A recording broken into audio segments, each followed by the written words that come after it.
Blending liquid rollers and casual act is my all-time favourite. Use it to give control, curl definition and shine while amping up the texture. Blend liquid rollers and casual act in the hand for a ratio of 60-40. Apply the combo with every part of your inner hand. Press, scrunch and twist.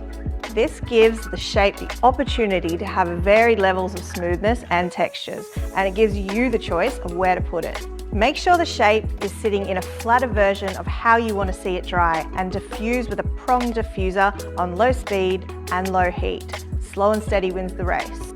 Lean the head to access the roots better, and scrunch and squeeze where body and root lift needs to be seen.